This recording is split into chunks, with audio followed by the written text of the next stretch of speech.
चलो बच्चों, तो लास्ट क्लास में हमने sale of goods on approval basis की बेसिकली दो कॉन्सेप्ट क्लियर कर लिए थे और इस पर बेस हमने क्वेश्चंस भी देख लिए थे।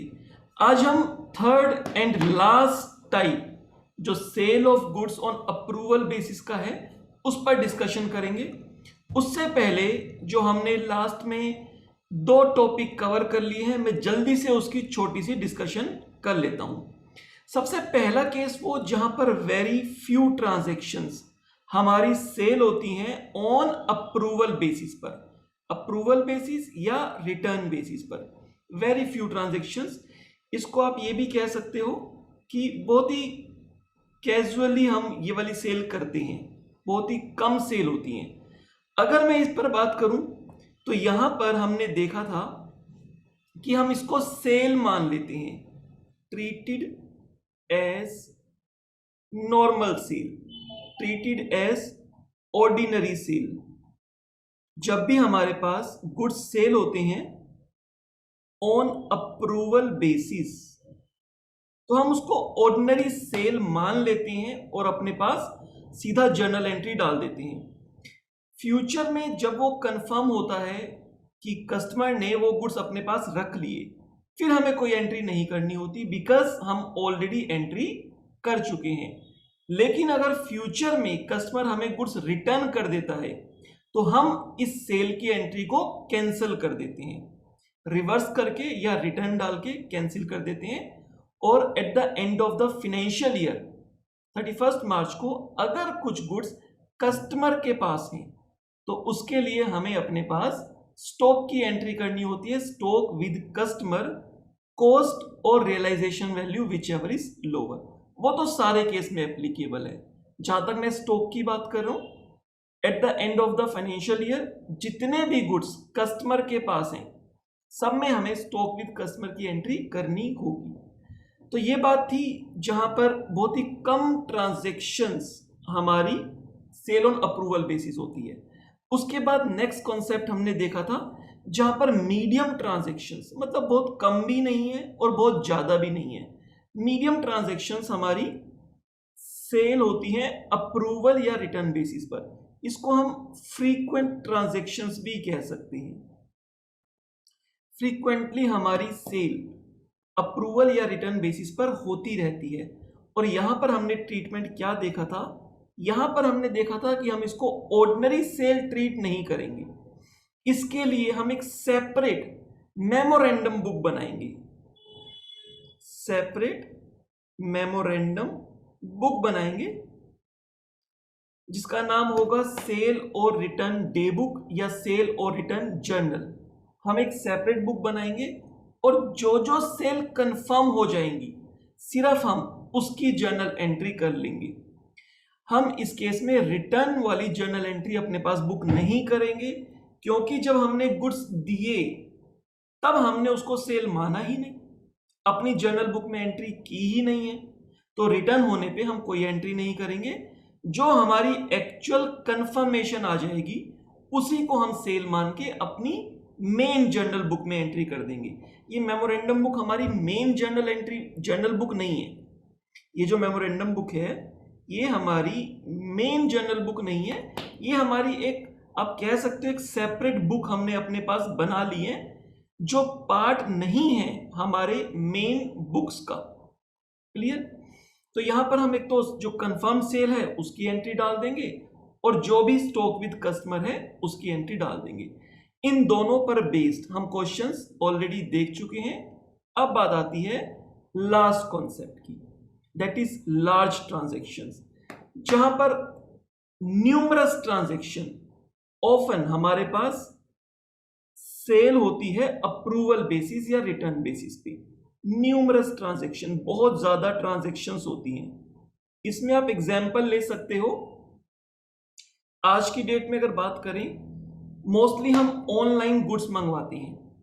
ऑनलाइन गुड्स के अंदर रिटर्न फैसिलिटी अवेलेबल होती है, बहुत सारी कंपनीज की ये पॉलिसी होती है कि गुड्स आपने ऑर्डर कर दिए, चाहे कैश ऑन डिलीवरी है या आपने एडवांस पे किया, दोनों ही केस में अगर कंपनी की पॉलिसी है कि अगर आपको कुछ स्पेसिफाइड डेज में, it can be a 1 week, 10 days, 15 days, अगर आपको गुड्स पसंद नहीं आती हैं तो वो गुड्स आप वापिस कर सकते हैं।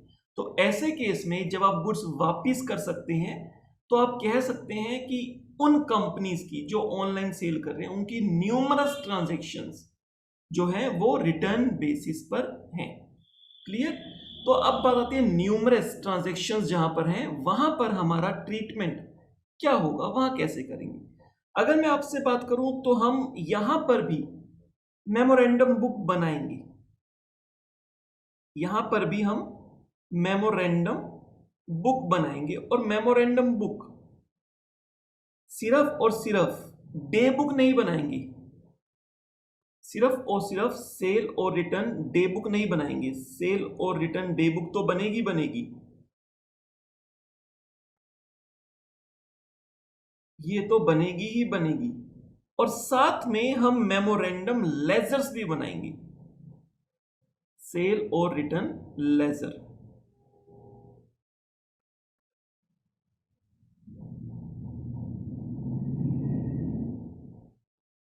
मैं यहां से बुक हटा लेता हूं क्योंकि बुक का मतलब हो जाएगा जर्नल बुक, बुक तो नीचे लिख ही दिया है।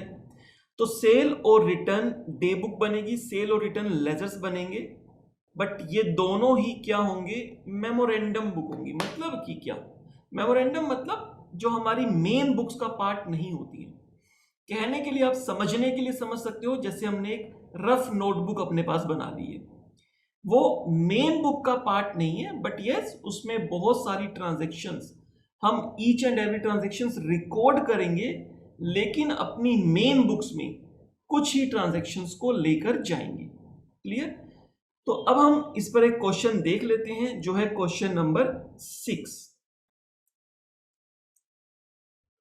क्वेश्चन नंबर 6 आपकी स्क्रीन पर है।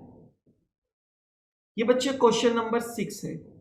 क्वेश्चन नंबर 6 को अगर हम रीड करते हैं, Brilliant Limited sent out machines on sales और return basis.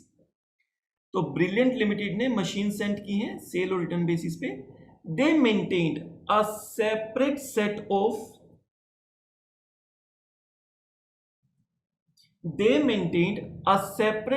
Of books for this type of business. तो यहां पे उन्होंने एक चीज बताई हमें कि सेपरेट सेट ऑफ बुक्स जो है वो मेंटेन करते हैं दिस टाइप ऑफ बिजनेस के लिए। तो आपको पता चल गया ये फ्यू ट्रांजैक्शंस वाला नहीं है। क्लियर? फ्यू ट्रांजैक्शंस में तो क्या बोलते थे, हम इसको सेल ट्रीट कर लेते हैं, ऑर्डिनरी सेल मान लेते हैं, लेकिन यहां पे कह रहे हैं सेपरेट सेट ऑफ बुक्स, इस टाइप ऑफ असेट्स के लिए हम बनाते हैं। आगे बात कही, all goods are sent to earn a profit of 20% on sales. ये भी बता दिया कि जो हमारी सेल है वो 20, उसमें 20% ऑफ सेल्स प्रॉफिट का पार्ट भी है। Cost plus profit is equal to sale हो गई, और उसके लिए बता दिया कि जो प्रॉफिट का पार्ट है वो 20% ऑफ सेल्स है।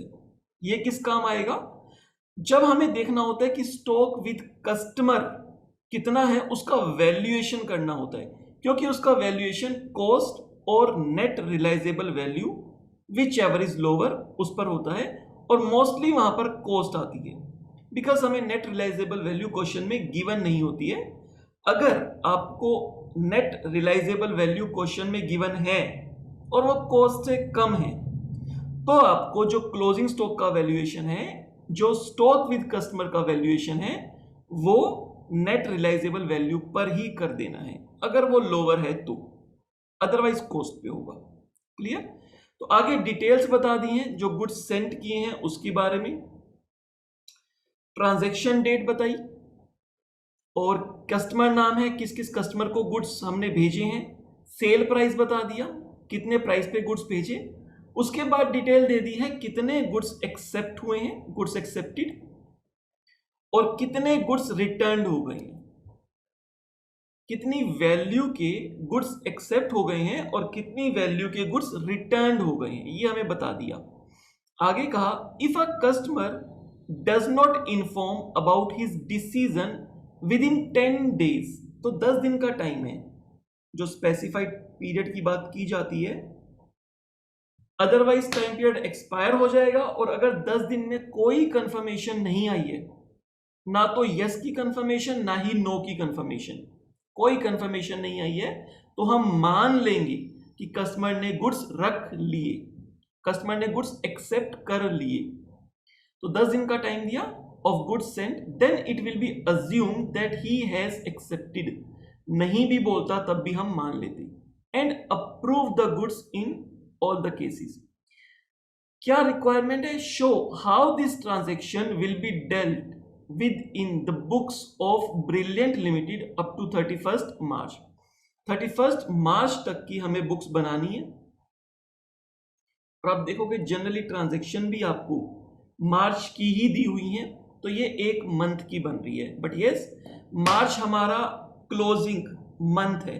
अगर मैं फाइनेंशियल ईयर की बात करूं तो 31 मार्च को हमारी बुक्स भी क्लोज हो जाती है, फाइनेंशियल ईयर एंड हो जाता है। तो अगर कोई स्टॉक विद कस्टमर है तो वो भी हमें देखना होगा। Stock with customer always at the end of the financial year ही देखा जाता है। Prepare sale of goods on approval account. देखो यहां पर क्या मांगा है, यहां पर मांगा sale of goods on approval account. ये हमारे पास सेकंड टाइप में नहीं मांगा था, sale of goods on approval account and customers account, customer के अकाउंट भी मांग लिए हैं। इन सेल्स और रिटर्न लेजर, सेल्स और रिटर्न लेजर की बात कर दी है। याद है हमने अभी डिस्कशन की थी कि थर्ड टाइप जो है वहां पर आपसे लेजर भी मांगेगा, कि सेल्स और रिटर्न बेसिस पर लेजर भी बनाकर दिखाओ। अगर मैं बात करूं जहां पर मीडियम या फ्रीक्वेंट ट्रांजैक्शन है वहां पे मेमोरेंडम बुक बन रही है, बस वहां लेजर्स नहीं बन रही हैं, क्लियर। बट थर्ड टाइप में लेजर्स भी बन रहे हैं, डे बुक भी बन रही है। और ध्यान रखना है कि ये दोनों की दोनों ही मेमोरेंडम बुक हैं, इनको मेन बुक मत मान लेना। ये दोनों की दोनों हमारी मेमोरेंडम बुक हैं, क्लियर। तो क्वेश्चन नंबर 6 स्टार्ट करते हैं। मैंने इसका फॉर्मेट अपने पास बना लिया है ताकि हमारा बहुत ज्यादा टाइम वेस्ट ना हो। और अगर मैं इस फॉर्मेट की बात करूं तो इस फॉर्मेट में अब अगर आप देखोगे तो आपको 4 कॉलम दिख रहे होंगे।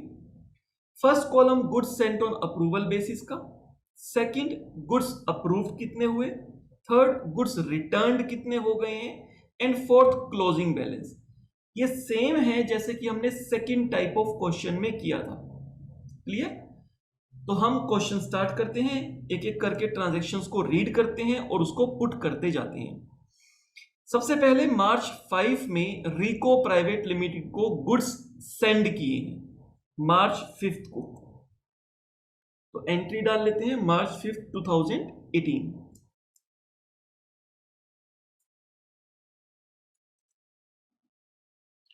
मार्च 5 2018।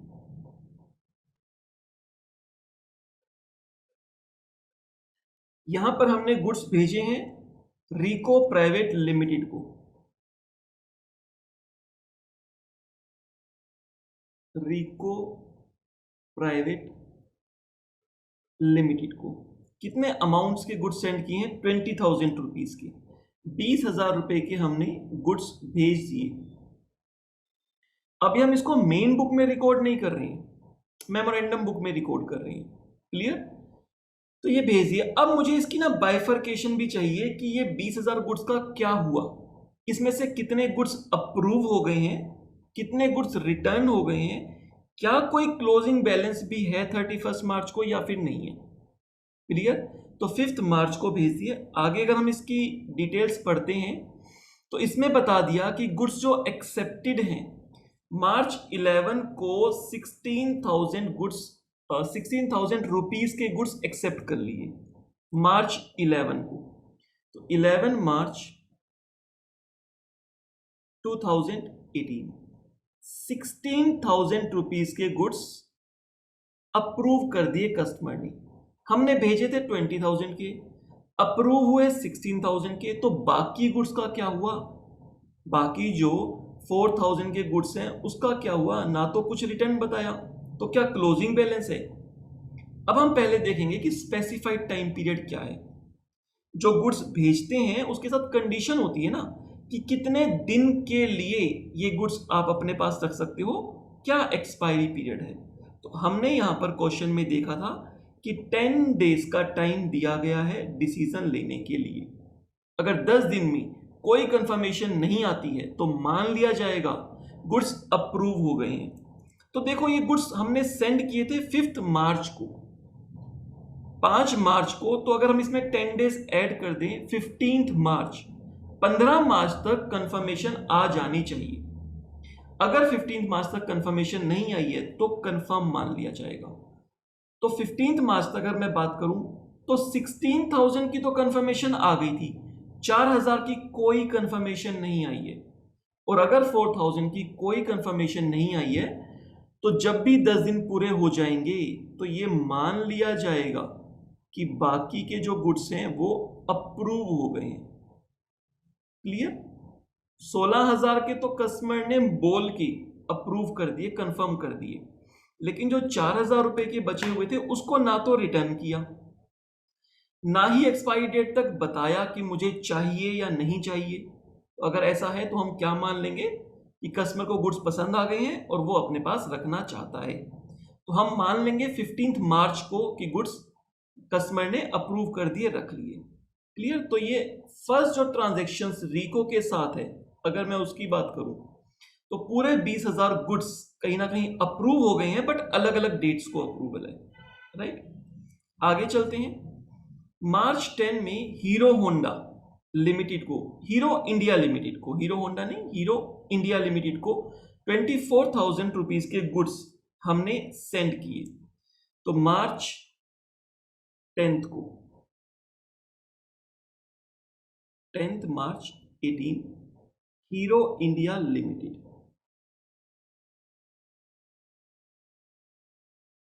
और यहां पर अमाउंट था हमारे पास बच्चे 24,000 रुपीज,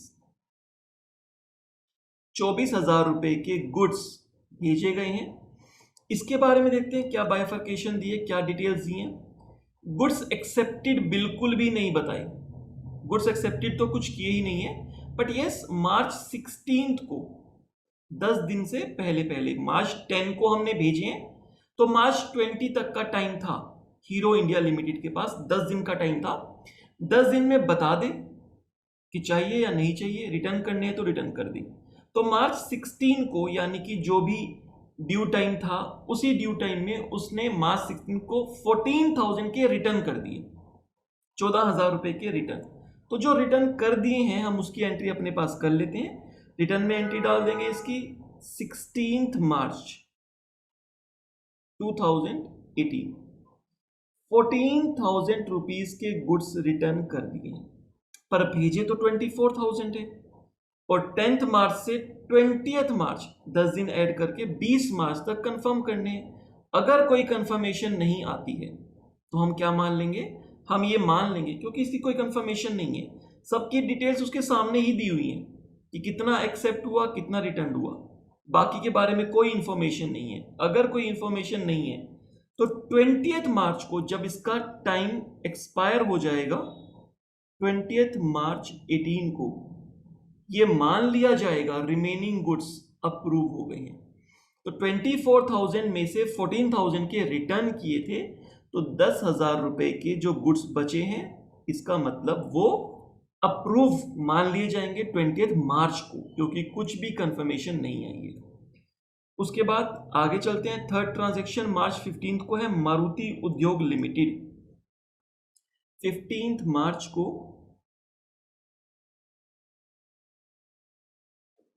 मारुति उद्योग लिमिटेड,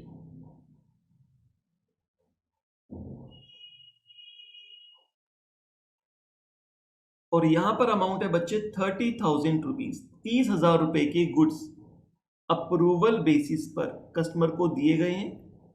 देखते हैं कुछ कंफर्मेशन या कुछ अप्रूवल रिटर्न क्या है। तो मार्च 20 को 14,000 रुपए की अप्रूवल आ गई है। मार्च 20 ड्यू टाइम है, 15 मार्च को दिए हैं, तो 25 मार्च तक का टाइम है, 25 मार्च तक का। 25 मार्च की जो कंफर्मेशन आएगी वो एज इट इज ले लेंगे, 25 मार्च तक जो कंफर्मेशन नहीं आएगी अप्रूव मान लिया जाएगा। क्लियर? तो मार्च 20 को 14,000, मार्च 20 14,000 रुपीज के गुड्स अप्रूव हो गए हैं। दोबारा से नाम लिखने की जरूरत नहीं है मुझे, नाम मैंने आगे लिख लिया है। उनके सामने उसी से रिलेटेड जो डिटेल्स हैं वही आ रही हैं। तो 14,000 एक्सेप्ट हो गए हैं 22 मार्च को, 25 मार्च से पहले पहले 22 मार्च को 16,000 के रिटर्न भी हो गए हैं। 22 मार्च को 16,000 के रिटर्न हो गए हैं। टोटल 30 के भेजे थे और पूरी 30 की डिटेल्स मुझे मिल गई है। 14 अप्रूव हुए हैं, 16,000 रिटर्न हुए हैं। तो ठीक है, अब तो ऐसा कुछ बचा ही नहीं कि जब ये टाइम पीरियड एक्सपायर होगा 25 मार्च को और मैं देखूंगा कितने की कंफर्मेशन नहीं आई है। लेकिन इस केस में मारुति उद्योग लिमिटेड में तो पूरे 30,000 की कंफर्मेशन आ गई। कंफर्मेशन मतलब कुछ अप्रूवल कुछ रिटर्न कंफर्म हो गया। 14 अप्रूव्ड है और 16 रिटर्न है, तो मैंने वो अपने पास मेमोरेंडम बुक में रिकॉर्ड कर लिया। देन 24 मार्च को, 24 मार्च की बात की जाए। अब ये बच्चे डेट्स इंपॉर्टेंट है। क्यों इंपॉर्टेंट है? क्योंकि इससे पहले तक जो 3 डेट्स थी, अगर मैं उसमें 10 डेज ऐड करूं तो 31 मार्च से पहले पहले की ही डेट बनती है। इसका मतलब उन ट्रांजैक्शन में स्टॉक विद कस्टमर नहीं आएगा, या तो अप्रूवल होगी या रिटर्न होगा। अगर कोई कंफर्मेशन नहीं आई है तो भी मैं अप्रूव मान लूंगा। और ड्यू डेट जो है 10 दिन ऐड करके वो 31 मार्च से पहले पहले बन रही है पहली 3 ट्रांजैक्शन में। बट अगली जो ट्रांजैक्शन है 24 मार्च की, अगर मैं इसमें 10 डेज ऐड करूं तो 10 डेज ऐड करने के बाद ये नेक्स्ट ईयर अप्रैल में पहुंच जाएगा। और अगर ये अप्रैल में पहुंच जाएगा तो 31 मार्च को मेरी बुक्स क्लोज होती हैं। तो यहां पर पॉसिबिलिटी है कि कुछ स्टॉक विद कस्टमर भी हो 31 मार्च तक। क्लियर? अब मुझे 31 मार्च तक देखना होगा कितने कंफर्म हो गए हैं और कितने रिटर्न हो गए हैं। 31 मार्च तक जो भी कंफर्मेशन नहीं आई है उसको अप्रूव तो नहीं मान सकता, क्योंकि 10 दिन का टाइम दिया है। वो 10 दिन के टाइम से पहले अप्रूव नहीं मान सकता। बट 31 मार्च को मुझे उसको स्टॉक विद कस्टमर लेना होगा। क्लियर? देखते हैं कौन सी पार्टी है। एशियन पेंट्स लिमिटेड और 22,000 रुपए का इसको हमने भेजा है। एशियन पेंट्स लिमिटेड 22,000 रुपीज के हमने गुड्स भेजे थे और देखते हैं हमें कितनी कंफर्मेशन आ चुकी है 31 मार्च से पहले पहले, क्योंकि बुक्स कब क्लोज हो रही हैं? बुक्स क्लोज हो रही हैं 31 मार्च को। तो मार्च 26 को 12,000 अप्रूव हो गए, एक्सेप्टेड हो गए 26 मार्च को।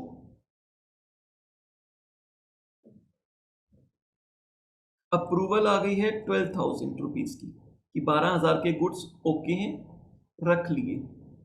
उसके बाद अगर बात करें मार्च 29 को, चलो 31 मार्च से पहले पहले एक और कंफर्मेशन आ गई, 8,000 गुड्स रिटर्न की कंफर्मेशन आ गई। तो 29 ऑफ मार्च 18 को रिटर्न वाले कॉलम में आके 8,000 रुपये लिख दूंगा, क्योंकि 8,000 के गुड्स रिटर्न हो गए हैं। तो अब मैं चेक कर लेता हूं क्या जितने गुड्स भेजे थे, जितने अमाउंट के गुड्स भेजे थे उसकी पूरी कंफर्मेशन आ चुकी है। 12,000 और 8,000, 20,000 की कंफर्मेशन आई है, 2,000 की कंफर्मेशन नहीं आई। 2,000 रुपीज की कंफर्मेशन नहीं आई है। तो इस केस में अगर 2,000 की कंफर्मेशन नहीं आई है तो 31 मार्च को क्लोजिंग बैलेंस जो है ये 31 मार्च का है, 31 मार्च 2018 को, 2018 को।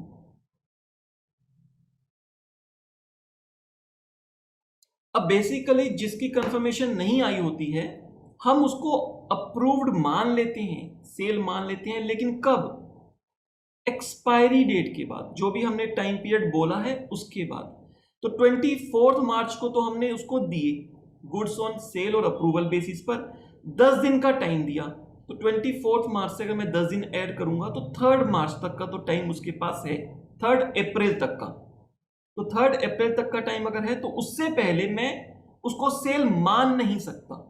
31 मार्च को मैं सेल नहीं मान सकता, बट यस मेरा फाइनेंशियल ईयर एंड हो रहा है, मुझे देखना है स्टॉक विद कस्टमर क्या है, तो मुझे 31 मार्च को अपना ये मेमोरेंडम अकाउंट भी क्लोज करना पड़ेगा। तो 2000 रुपये जो रिमेनिंग है जिसकी कंफर्मेशन नहीं आई है वो स्टॉक विद कस्टमर माना जाएगा। क्लियर? 2000 रुपीज। आगे चलते हैं। मार्च 31 को, मार्च 31 इसी साल में भेजे हैं, लेकिन एकदम लास्ट दिन पर भेजे हैं। इस पर भी 10 दिन मिलेंगे। कंफर्मेशन आने के चांसेस देखते हैं कितने हैं। होंडा प्राइवेट लिमिटेड,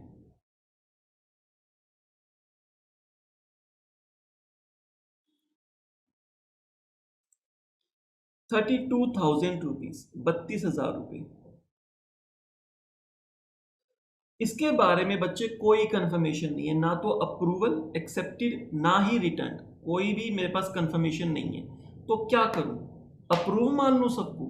नहीं मान सकता, 10 दिन का टाइम देना पड़ेगा।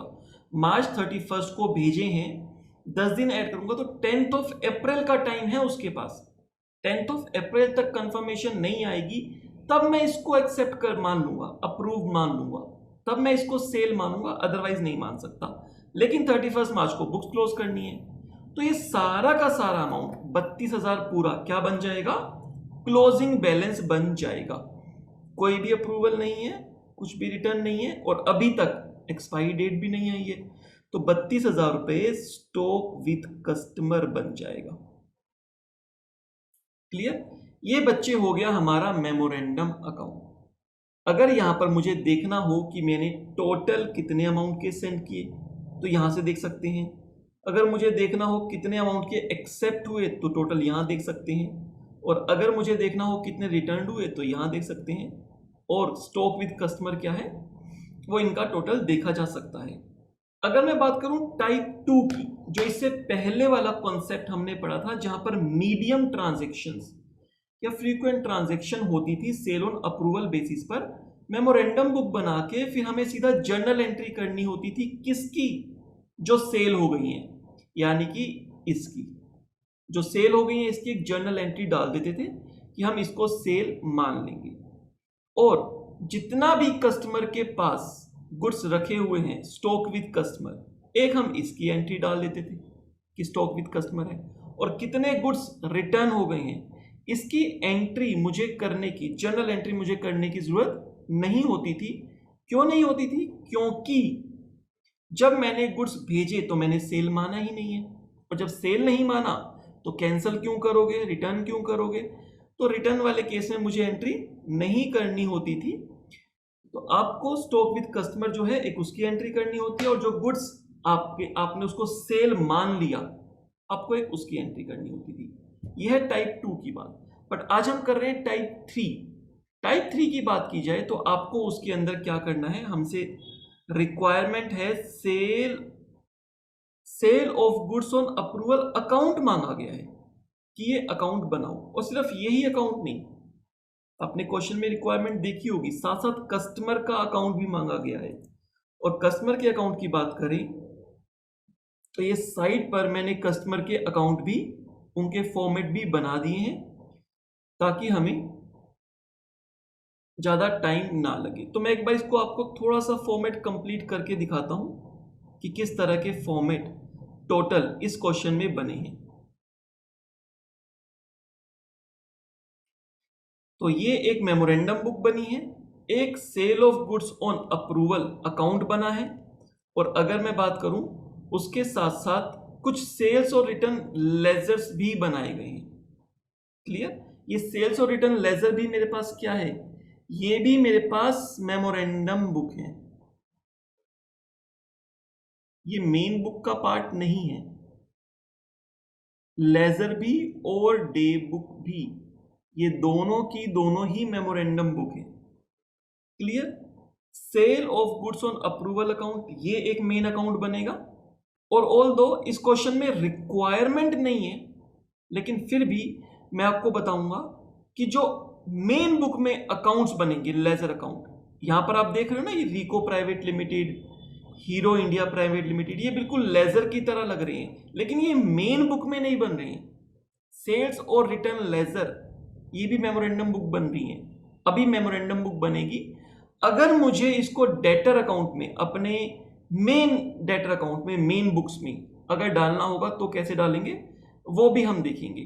तो सबसे पहले अब यहां पर आप क्या करोगे, जो भी हमने एंट्रीज की हैं अपने पास मेमोरेंडम डे बुक में, वहां से एंट्री कॉपी पेस्ट में कर करके सेल्स और रिटर्न लेजर में डालता जाऊंगा।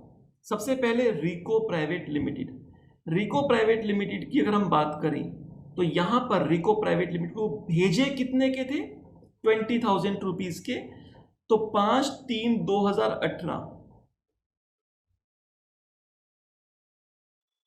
5/3/2018 को यहां पर बच्चे मेरे पास आ जाएगा to sale of goods on approval basis,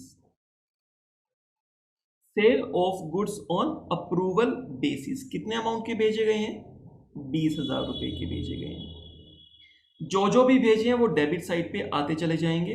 जैसे कि नेक्स्ट है हीरो इंडिया का, हीरो इंडिया का भी अकाउंट मैंने बनाया हुआ है। 2018 10th ऑफ मार्च को to sale of goods on approval basis या फिर ऑन रिटर्न बेसिस। कितना अमाउंट का, 24,000 रुपीज का। जो भी भेजे हैं उनको डेबिट साइड पे ले लेंगे और उसके बाद इसकी बाइफर्केशन क्रेडिट साइड पे जाएगी, कितना सेल हो गया या कितना रिटर्न हुआ। अब मैं बात करूं मारुति उद्योग लिमिटेड की, तो मारुति उद्योग लिमिटेड में भी 2018 में पहले तो कितने गुड्स भेजे गए हैं, 30,000 रुपीज के गुड्स भेजे गए हैं to sale of goods on approval basis. Clear. और ये मेरे पास डेट है 15 मार्च। उसके बाद बात करें 24 मार्च को एशियन पेंट्स, 24 मार्च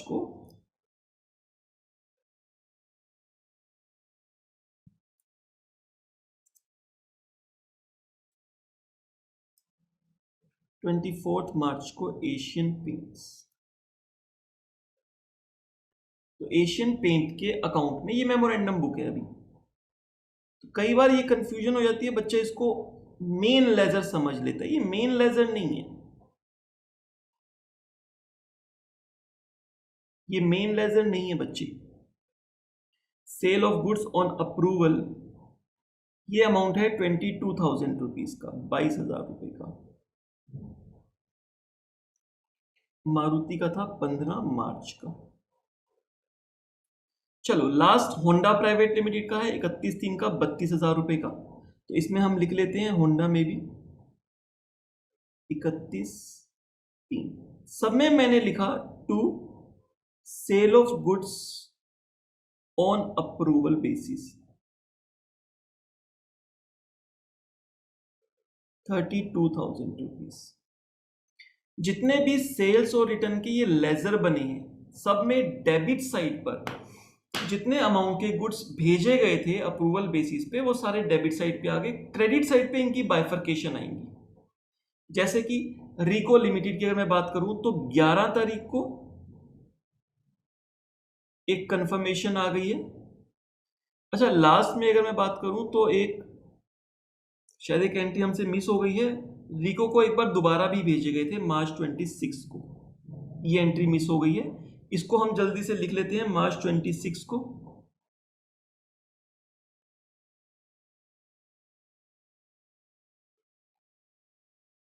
मैं यहां पे नीचे लिख लेता हूं मार्च 26 दोबारा से रिको को भेजा गया, रिको प्राइवेट लिमिटेड, और ये अमाउंट क्या था, 28,000 रुपीज। आपको ये वाली एंट्री ऊपर करनी है, क्रोनोलॉजिकल ऑर्डर में करनी है, जो डेट पहले आ रही है उसको पहले करना है, राइट। मार्च 29 को 18,000 कंफर्म हो गया, 29 मार्च को 18,000 की कंफर्म हो गई है। गुड है। उसके बाद अप्रैल 2 को 4000 की रिटर्न हुए, अप्रैल 2 को। बट इससे पहले क्या आ गया, अप्रैल 2 से पहले 31 मार्च आ गया। 31 मार्च तक ही हमें ये अकाउंट बनाना है। अगर आप देखोगे तो आपको 31 मार्च तक बनाना है। तो ये रिटर्न की एंट्री मैं कर ही नहीं पाऊंगा क्योंकि रिटर्न हुआ 2 अप्रैल को। बट जो मैं मेमोरेंडम बुक बना रहा हूं वो बनेगी 31 मार्च तक। तो अगर बात की जाए 31 मार्च की, तो 31 मार्च तक मुझे नहीं पता था कि ये 4000 का रिटर्न होगा 2 अप्रैल को, मुझे ये नहीं पता था। तो 31 मार्च की अगर बात की जाए तो 31 मार्च तक रिमेनिंग जितना भी है वो सारा का सारा क्या माना जाएगा, स्टॉक विद कस्टमर। क्लियर। तो 18,000 का अप्रूव हो गया। और 31 मार्च की बात की जाए, 31 मार्च को मैं कहूंगा 28 में से 18 कंफर्म है, 10,000 स्टॉक विद कस्टमर है। क्लियर। ये एक और एंट्री थी रिको की। तो इस एंट्री को भी मुझे अपने पास सेल्स और रिटर्न लेजर में डाल देना है। और ये एंट्री थी 26 मार्च की। फिर से लिखूंगा to sale of goods on approval basis. और यहां पर 28,000 रुपीज के गुड्स भेजे गए थे। क्लियर। अब क्या करना है, क्रेडिट साइड पर मुझे ये देखना है कि इसमें से कितने गुड्स अप्रूव हो गए हैं और कितने रिटर्न हो गए हैं एंड कितने गुड्स जो हैं हमारे पास बचे हुए हैं। तो अगर मैं बात करूं 2018 की, तो 11/3 को इसमें से, इसके लिए भी मैं ये लिखूंगा बाय। अब मैं एक काम करता हूं, मैं शॉर्ट फॉर्म में लिख लेता हूं sale of goods on approval basis को। अब आप समझ गए हो। तो मैं शॉर्ट फॉर्म में लिखता हूं, बट आपको शॉर्ट फॉर्म में नहीं लिखना, आपको पूरा लिखना है। तो मैं यहां लिख देता हूं sale of goods on approval basis. कितने के सेल हो गए, ये सेल है 16,000। अगर मैं 11 मार्च की बात करूं तो 11 मार्च को 16,000। उसके बाद नेक्स्ट जो डेट है वो थी 15 मार्च। 15 मार्च को 4,000 रुपए की by sale of goods on approval basis, ये भी सेल्स कितने अमाउंट की, 4,000 रुपीज की, 4,000 रुपए की और सेल।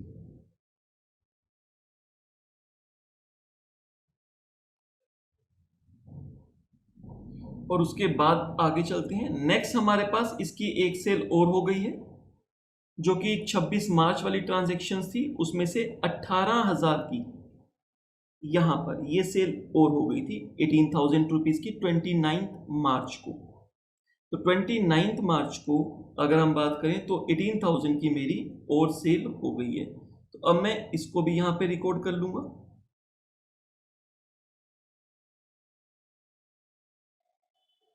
18,000 ये भी मेरे पास सेल है by sale of goods on approval basis. और ये भी मेरे पास सेल है। बात की जाए किस डेट को हुई थी, ये हुई थी मार्च 29 को, 29 मार्च। ये जो 28,000 की जो सेकंड वाला मैंने सेल गुड्स भेजे थे उसमें से 18,000 सेल हो गए थे। बाकी जो बच के वो क्या होंगे, वो होंगे स्टॉक विद कस्टमर। क्लियर, वही माने जाएंगे स्टॉक विद कस्टमर। अगर मैं बात करूं यहां पर 31 मार्च की, तो 31 मार्च को क्या कुछ बैलेंस है, यस बैलेंस है। कितना अमाउंट बैलेंस है, 10,000 रुपए का जो स्टॉक है वो कस्टमर के पास है, बैलेंस अमाउंट का स्टॉक। तो इस तरीके से ये अकाउंट यहां पर बच्चे क्लोज हो जाएगा 48,000 रुपीज। और यहां पर भी आ जाएगा 48,000 रुपीज। इस तरीके से हम सारे अकाउंट्स अपने क्लोज करते चले जाएंगे। अगर आप बात करें जो सेकंड ट्रांजैक्शन थी उसमें 10,000 रुपए के अप्रूव हो गए थे और 14,000 के रिजेक्ट हो गए थे 20 मार्च को और 16 मार्च को।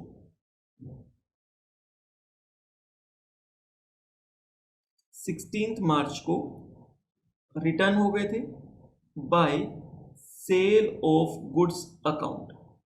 ये रिटर्न हो गए हैं, रिटर्न हुए हैं 14,000 की। और 20th मार्च को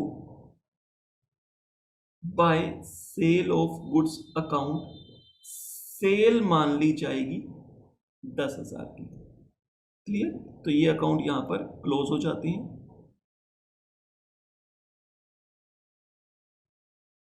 कुछ भी स्टॉक विद कस्टमर इस केस में हमारे पास नहीं है। क्लियर? आगे चलते हैं मारुति उद्योग लिमिटेड की। अगर मारुति उद्योग लिमिटेड की बात करें तो 30,000 रुपीज के गुड्स भेजे गए थे और इसमें भी अगर हम बात करें तो 14 अप्रूव हो गए थे, 16 हमारे रिटर्न हो गए थे। तो हम इन दोनों को ले लेते हैं 20th मार्च को। जो डेट पहले है उसको पहले ले लेंगे, 20th मार्च को by sale of goods on approval basis. Sale हो गए हैं 14,000 के और 16,000 के रिटर्न है 22 मार्च को। 22 मार्च को by sale of goods on approval basis ये बच्चे रिटर्न हो गए हैं और ये अमाउंट है 16,000 रुपीज। तो कुछ भी क्लोजिंग बैलेंस नहीं है, अकाउंट जो है इक्वल हो गए हैं।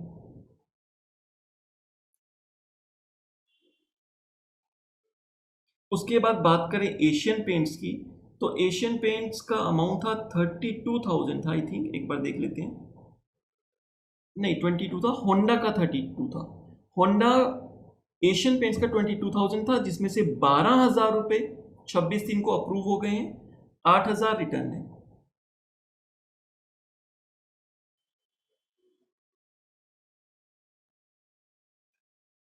छब्बीस तीन को 12,000 अप्रूव हो गए थे, 8,000 रिटर्न हुए थे और 2,000 जो हैं वो बैलेंस है कस्टमर के पास।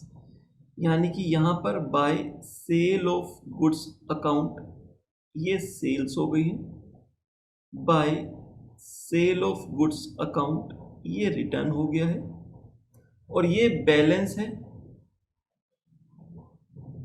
कस्टमर के पास। अगर मैं रिटर्न की डेट की बात करूं तो आई थिंक 20 रिटर्न यहां पर हुए थे हमारे पास 29 मार्च को, 29 मार्च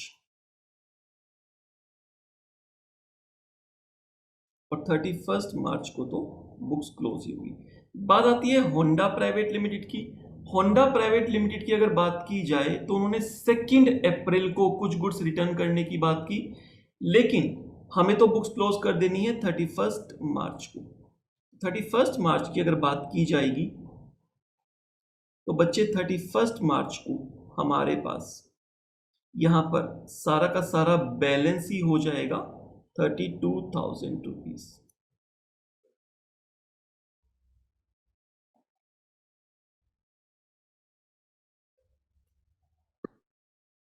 तो यहां पर हमारा होंडा प्राइवेट लिमिटेड अकाउंट का भी बैलेंस इक्वल हो गया। तो जितने भी हमने सेल और रिटर्न बेसिस के लेजर्स बनाए थे उनको मैंने बैलेंस कर दिया। इस अकाउंट को भी बैलेंस कर देते हैं। अब इसके बाद हमें क्या करना है बच्चे, जितने भी मैंने ये अपने पास सेल्स और रिटर्न बेसिस में जो भी कस्टमर के लेजर्स बनाए हैं, जो भी इनके डेबिट बैलेंसेस हैं, ये सारे के सारे बैलेंसेस इनका टोटल क्रेडिट साइड में जाएगा goods sold on approval account के अंदर। एक अकाउंट यहां पर हमारे पास ये बनेगा sale of goods on approval account. इस अकाउंट के क्रेडिट साइड पे मेरे को ये टोटल डालना होगा by goods sent on approval.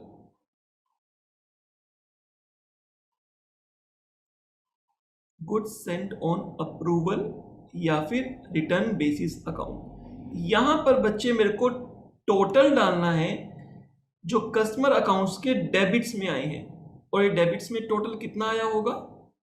अगर मैं मेमोरेंडम अकाउंट से लेना चाहूं तो मैं यहां से भी टोटल ले सकता हूं। यहां पे टोटल कर लेते हैं एक बार, 20,000 plus 24,000 plus 30,000 plus 22,000 plus 32,000 plus 28,000, ये हमारे पास आ जाएगा 1,56,000 रुपीज। टोटल 1,56,000 रुपीज के गुड्स हमने सेंड किए थे। और अगर हम बात करें कि उसमें से कितने की गुड्स अप्रूव हो गए थे, तो हमारे अप्रूव हुए थे 20 plus 10 plus 14 plus 12 plus 18,000, total 74,000 rupees के गुड्स अप्रूव हो गए थे। और कितने अमाउंट के गुड्स रिटर्न हुए थे अगर हम उसकी बात करें तो 38,000 रुपीज, 38,000 रुपीज के गुड्स रिटर्न हो गए थे। क्लियर? अब हमें क्या करना है, और यहां पर क्लोजिंग बैलेंस का ही मैं एक बार टोटल लिख देता हूं। क्लोजिंग बैलेंस हमारे पास आ जाएगा 44,000 रुपीज।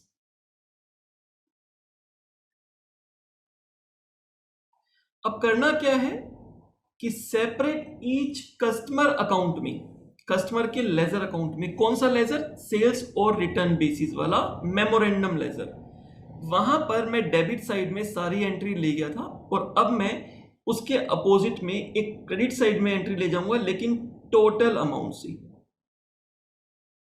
मैं एक बार आपको थोड़ा सा छोटा करके दिखा देता हूं कि बेसिकली जितने भी ये मेरे पास सेल और रिटर्न बेसिस के लेजर्स अकाउंट थी, जो उनके डेबिट में मैंने एंट्रीज डाली हैं, उन्हीं की एक अपोजिट एंट्री मैंने क्रेडिट साइड में डाल दी है।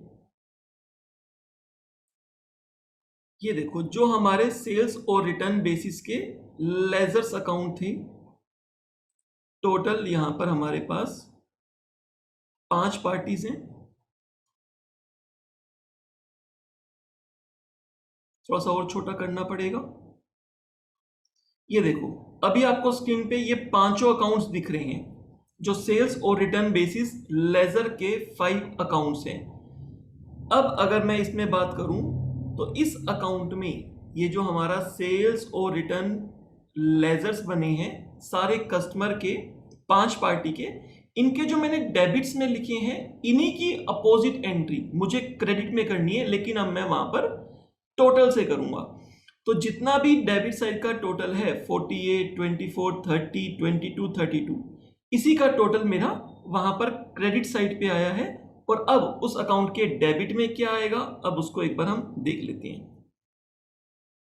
हमने गुड्स सेंड किए थे अप्रूवल बेसिस पे 1,56,000 रुपीज की, लेकिन इसमें से फाइनली अप्रूव कितने हुए हैं और उसमें से रिटर्न कितने हुए हैं, क्लोजिंग बैलेंस क्या है, एक बार उसको भी देख लेंगे।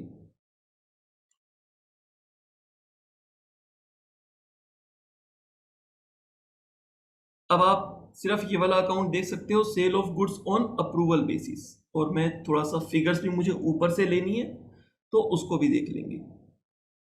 अब यहां पर डेबिट साइड पे मैं लिखूंगा 2, जो सबसे पहले गुड्स सेल हुए हैं, इसमें से मेरे पास कितने गुड्स सेल हो गए हैं उनका टोटल, टू सेल्स अकाउंट, कितना टोटल आएगा अमाउंट की अगर हम बात करेंगे तो 74,000 रुपीज के गुड्स फाइनली सेल हो गए हैं। और कितने अमाउंट के गुड्स हमारे रिटर्न हुए हैं अगर हम उसकी बात करेंगे तो हमारे पास आएगा कि जो गुड्स रिटर्न हुए हैं, टोटल की बात करें तो टोटल गुड्स रिटर्न हो गए हैं इसमें से 38,000 रुपीज की, और जो बैलेंस आएगा वो बैलेंस हमारा मैच कर जाएगा जो हमारा क्लोजिंग बैलेंस है। ये हमारे पास क्लोजिंग बैलेंस है 44,000 रुपीज का। तो बेसिकली ये जो हमारा sale of goods on approval account है, ये टोटल से बन गया और ईच कस्टमर की भी हमने सेपरेट एंट्री डाल दी है। अब बच्चे, इतनी रिक्वायरमेंट क्वेश्चन की थी कि हमें मेमोरेंडम बुक बनानी थी और मेमोरेंडम बुक के साथ साथ सेल्स और रिटर्न लेजर्स अकाउंट बनाने थे, जिसमें 5 तो हमारे थे कस्टमर के, जितने भी कस्टमर हैं, और एक अकाउंट बनता है sales of goods on approval account.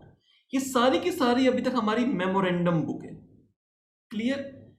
Question की रिक्वायरमेंट नहीं है, क्वेश्चन की रिक्वायरमेंट बस इतनी ही है, लेकिन मैं आपको एक और बताऊंगा कि क्वेश्चन की जो रिक्वायरमेंट नहीं है बट अगर हमें करना होगा तो वो कैसे करेंगे। वो बात आती है अब एक्चुअली में डेटर्स अकाउंट के अंदर हमारी मेन बुक में। अब मेमोरेंडम बुक की बात नहीं कर रहा, अब मैं बात कर रहा हूं हमारी मेन बुक की बात। अब जब मेन बुक में हमारे पास डेटर्स अकाउंट बनेंगे, बच्चे पहले भी ऐसा ही डेटर्स अकाउंट बना है, सेम फॉर्मेट था, और लेकिन वो मेमोरेंडम बुक थी। सेल्स और रिटर्न हमारे लेजर्स अकाउंट बनने थे। पहले हम अपने पास जहां पर न्यूमरस ट्रांजैक्शंस होती हैं वहां पर पहले हम अपने पास एक मेमोरेंडम डे बुक बनाते हैं और side by side memorandum ledgers account भी बनाते हैं, और वहां से फिर हम ट्रांसफर करते हैं हमारे मेन जो डेटर्स के लेजर बनेंगे वहां पर। अब यहां पे मुझे अगर ट्रांसफर करना होगा तो यहां पर मैं अपने पास लिखूंगा टू सेल्स अकाउंट। रिको की अगर सेल्स की बात की जाए तो रिको को सेल्स हुई है, ये मुझे कहां से मिल जाएगा? ये मुझे मेमोरेंडम बुक से भी मिल सकता है और ये मुझे मेमोरेंडम लेजर से भी मिल सकता है। वो मेमोरेंडम लेजर थे इसलिए वहां पे sales of goods on approval basis लिखा, लेकिन यहां पर मैं अपने पास डायरेक्ट सेल की एंट्री करूंगा। कितनी सेल एक्चुअली में हो गई हैं, गुड्स सेंड कितने किए हैं वो नहीं, कितने सेल हो गई हैं सिर्फ सेल की एंट्री में डाल दूंगा। और अगर सिर्फ सेल की एंट्री डालनी होगी तो देखेंगे हम 3 डेट्स में सेल हुई हैं। अगर मैं रीको की बात करूं तो रीको को बच्चे एक सेल हुई है हमारी 11/3 को, एक हुई है 15/3 को, और एक हुई है 29/3 को। 11/3, 15/3, 29/3, तो ये तीनों एंट्रीज मेरी मेन लेजर में चली जाएगी। 11/3, 15/3 और उसके बाद 29/3 को to sales account, to sales account और टू सेल्स अकाउंट। 16,000, 4,000 और लास्ट में आई थिंक 18,000 रुपीज की और सेल हो गई है। यस 18,000, तो ये 18,000 रुपए यहां पर आ जाएगा। अब ये बच्चे मेन लेजर है, कंफ्यूज नहीं होना है कि यार दो दो लेजर्स क्यों बन रहे हैं। एक मेमोरेंडम लेजर है, एक रफ नोटबुक है, वहां से अब फेयर में एंट्री हो रही है। क्लियर? तो यहां पर हमने ये तीनों एंट्री कर दी, और क्रेडिट साइड में अगर कुछ पेमेंट्स आई होंगी तो ठीक है, अगर पेमेंट्स नहीं आई हैं तो हम क्या लिख देंगे? Bye balance carry down. ये वाले अकाउंट्स क्वेश्चन की रिक्वायरमेंट नहीं है जो मैं यहां पर कर रहा हूं, ये क्वेश्चन की रिक्वायरमेंट नहीं है, बट यस आपको पता होना चाहिए। 38,000 रुपीज। तो अगर मैं मेन लेजर्स की बात करूं, यहां पर हम ये नहीं देख रहे हैं कि हमने गुड्स कितने के सेंट किए थे, उसमें से कितने सेल हुए, कितने रिटर्न हुए, बैलेंस क्या है, वो नहीं देख रहे। यहां पर डायरेक्ट सेल रिकॉर्ड हो रही है क्योंकि ये मेन लेजर है। और जो मेमोरेंडम बुक है वहां पर हम डिटेल में देखते हैं गुड्स कितने सेंट किए, कितने उसमें से अप्रूव हुए, कितने रिटर्न हुए और कितना बैलेंस है। क्लियर? तो यहां पर हमने सेल कर दी टोटल 38,000 रुपीज की। अगर उसमें से कुछ पैसे आ गए तो ठीक है, नहीं आए तो सारा का सारा क्या हो जाएगा? क्लोजिंग बैलेंस हो जाएगा। सेम इसी तरीके से सारे के सारे कस्टमर अकाउंट में हमें अपने पास इसकी एंट्री डाल देनी है जो एक्चुअल सेल हो गई है उसकी। तो हीरो होंडा, हीरो होंडा नहीं, hero India limited, hero India limited की बात करें तो हीरो इंडिया लिमिटेड में हमारे पास जो सेल हुई है वो हुई है बच्चे 10,000 रुपीज की। गुड्स कितने के सेंट किए वो नहीं लेना, गुड्स कितने रिटर्न हुए वो भी नहीं लेना, सिर्फ और सिर्फ सेल। 10,000 की सेल हो गई है 20th मार्च को, तो यहां पर हम लिख देंगे 20th March to sales account 10,000 rupees और यही हमारे पास 31/3 को बैलेंस आ जाएगा, क्योंकि क्वेश्चन में कितना अमाउंट रिसीव हुआ उसकी अभी तक कोई बात नहीं की है, और एक्चुअली में ये मेन लेजर तो मांगे भी नहीं थी। बस ये आपको पता होना चाहिए कि अगर क्वेश्चन में मेन लेजर्स कस्टमर के लेजर मांग लेगा तो कैसे बनते हैं। क्वेश्चन की रिक्वायरमेंट क्या थी? सेल्स और रिटर्न लेजर। सेल्स और रिटर्न लेजर का मतलब होता है memorandum book. Clear?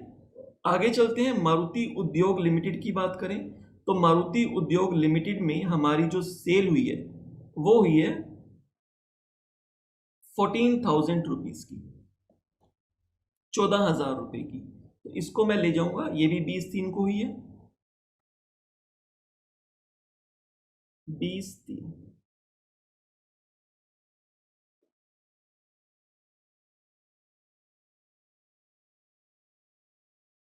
To sales account 14,000 rupees और 31 मार्च को बाय बैलेंस कैरी डाउन 14,000, और इस तरीके से इसको हम बैलेंस कर देंगे। Next Asian paints. Asian paints में देख लेते हैं कितने की सेल हुई है, किस डेट को सेल हुई है। तो एशियन पेंट्स की बात की जाए तो एशियन पेंट्स में 12,000 रुपीज की सेल हुई है, और ये हुई है हमारी 26 ऑफ मार्च की, 26 of March Asian Paints, 26 of मार्च।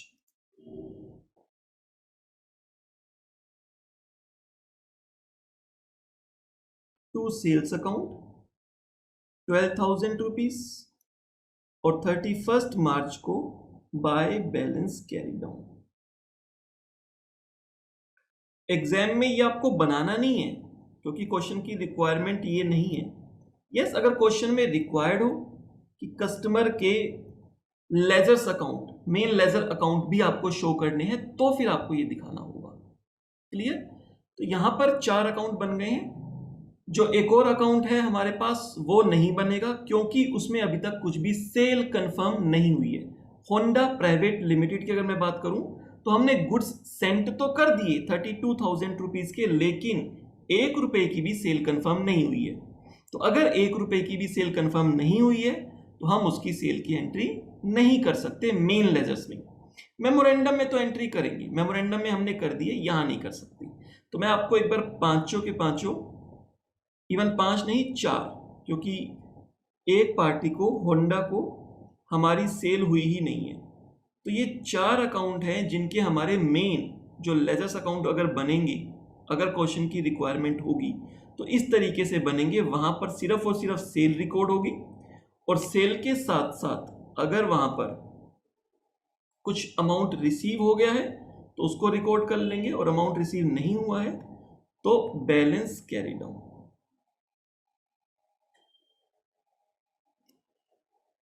थोड़ा छोटा करके मैं आपको दिखा देता हूं एक बार।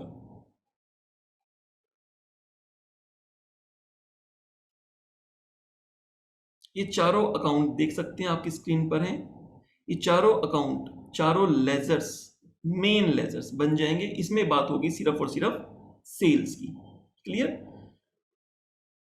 मैं एक बार इनको ना बिल्कुल छोटा कर देता हूं, आपको वैल्यूज विजिबल नहीं होंगी, सिर्फ ये समझाने के लिए कि क्वेश्चन की क्या रिक्वायरमेंट थी और क्या नहीं थी। ये देखो बच्चे, एक साइड पर मेमोरेंडम बुक है, memorandum day book and memorandum ledgers, जो कि क्वेश्चन की रिक्वायरमेंट थी। अब आपको स्क्रीन पे ये विजिबल होगा। क्वेश्चन की ये रिक्वायरमेंट थी मेमोरेंडम डे बुक, और क्वेश्चन की रिक्वायरमेंट थी सेल्स और रिटर्न लेजर्स अकाउंट। तो जो भी आपके राइट साइड पे है ये आपको बनाने थे, और जो आपके लेफ्ट साइड पे है debtors ledger account main book, ये क्वेश्चन में रिक्वायरमेंट नहीं थी। लेकिन अगर क्वेश्चन में मांगा हो कि मेन लेजर्स भी दिखाओ, डेटर्स के लेजर बनाओ, तो जो एक्चुअल में सेल हुई है, जो कंफर्म हो गई है, सिर्फ और सिर्फ आपको वो यहां पर डालनी है। क्लियर है? थोड़ा सा अगर आपको डिफरेंस देखना है सर दोनों में क्या डिफरेंस है, तो दोनों के डिफरेंस देखने के लिए जो मेमोरेंडम बुक है उसमें आपको गुड्स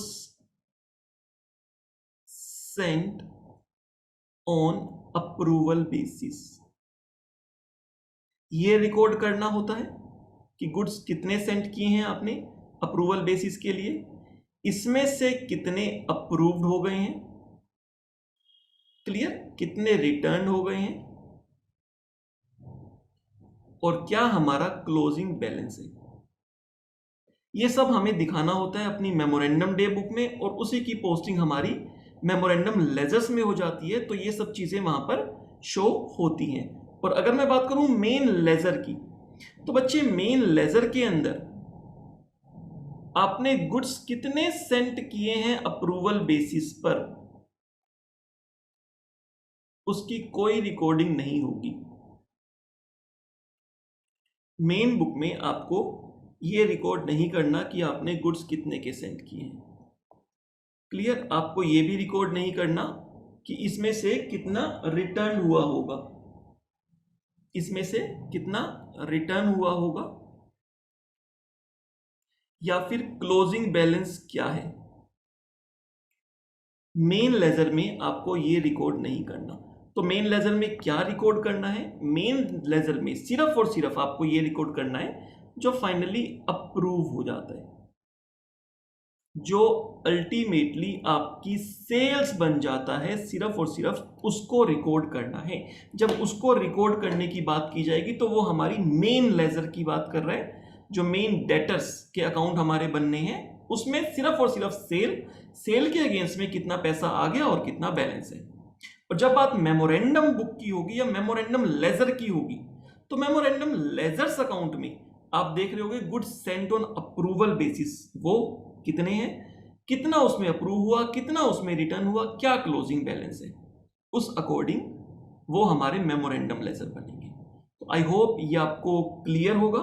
और यहां पे हमारा थर्ड टाइप की जो क्वेश्चंस हैं वो भी कंप्लीट हो जाती हैं। थर्ड टाइप की जो ट्रांजैक्शंस हैं उस पर बेस्ड क्वेश्चन भी कंप्लीट हो जाता है। फिर से बता रहा हूं, जो मेन बुक के डेटर लेजर है ये क्वेश्चन की रिक्वायरमेंट नहीं थी, बट आपको पता होना चाहिए कि मेन डेटर्स में सिर्फ और सिर्फ कंफर्म सेल जाएगी। क्लियर, चलिए, wish you all the best.